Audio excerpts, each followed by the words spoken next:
Good to see y'all. Appreciate you coming out to see one of the great traditions, of course, in American democracy. I, of course, voted for Donald Trump and myself. So did my wife, and we also, for all the locals out there, we voted for Bernie Moreno for the United States Senate. And if you want the policy in this race, who I think is the candidate of peace and prosperity.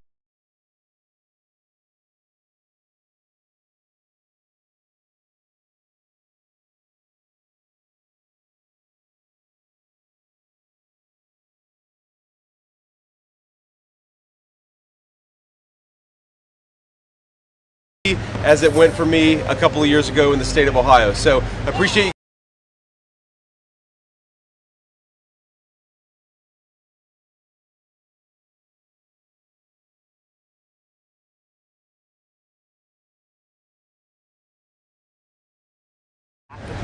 Probably won't be satisfied with these votes. Sure. What's your message to them, potentially your supporters, if it's the way that they want it? Well, look, I think our message is, first of all, we do expect to win, but obviously no matter who wins, half the country, as you said, is going to be at least partially disappointed. I think my attitude is the best way to heal the rift in the country is to try to govern the country as well as we can, create as much prosperity as we can for the American people, and remind our fellow Americans that we are all fundamentally on the same team, however we voted. I certainly hope you vote for Donald J. Trump today. I think that his policies are going to promote peace and prosperity for our citizens.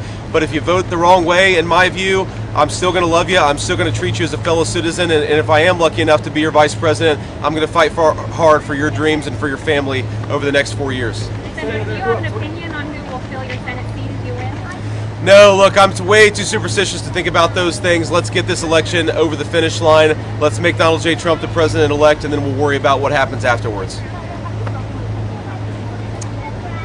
No, actually, he called me about 3 in the morning, apparently from the plane headed from Michigan to Palm Beach last night. I was in bed at the time. I haven't been able to talk to him this morning. I was going to call him as soon as I woke up, but when I realized that he got back home around 5:30 last night, I decided hopefully he's asleep, and so I'm not going to call him. I'll certainly talk to him probably on the way to the airport or when we land. Senator, you grew up 20 miles away, Middletown, now you're standing here, maybe in a few hours you'll be the next vice president. Yeah. How are you feeling about that in that moment? Here to here, and possibly second in command. Look, it's an amazing thing. My heart is just overwhelmed with gratitude to the generosity of the American people. The fact that I'm standing here is very much a testament to the fact that we live in the greatest country in the history of the world. The fact that I have a beautiful wife and 3 beautiful kids is more importantly a testament to the fact that we live in the greatest country in the world. So I think that what today represents is an opportunity to pay down a debt that I owe to this country. And if I am the vice president, I'm going to work as hard as I can to pay down that debt. I don't think I'll ever be able to return what this country has given to me, but I'm going to try, but we have to win first. Sir.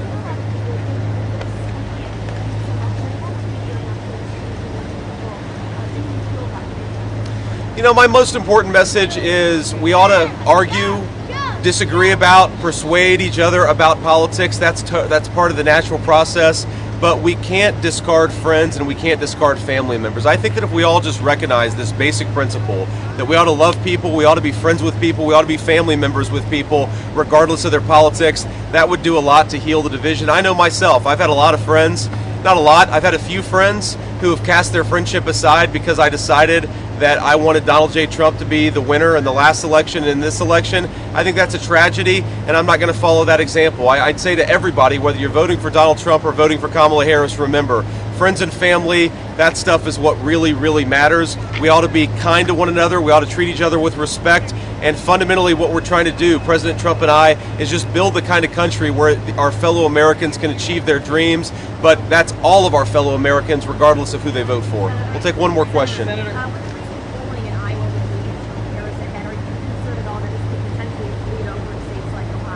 No, I'm not too worried about that. Look, one outlier poll doesn't change what we've seen on the ground. We feel very good about the energy. We feel very good about the early vote.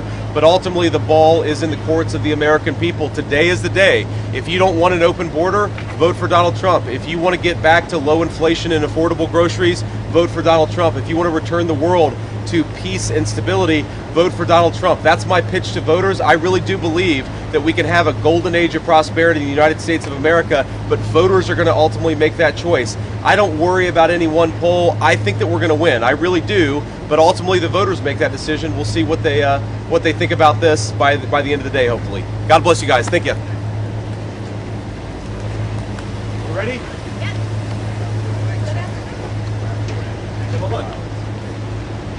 Take it that way. Right. I want to go.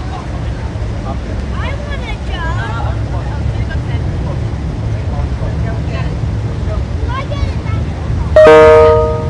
Make sure Daddy has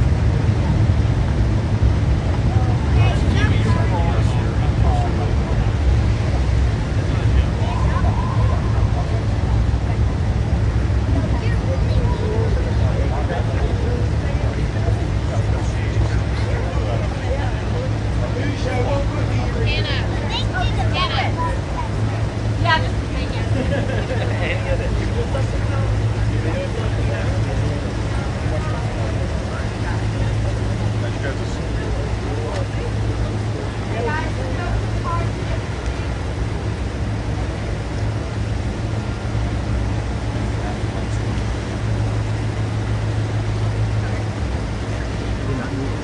Oh yeah, no, keep going. Just gonna make sure we can run out.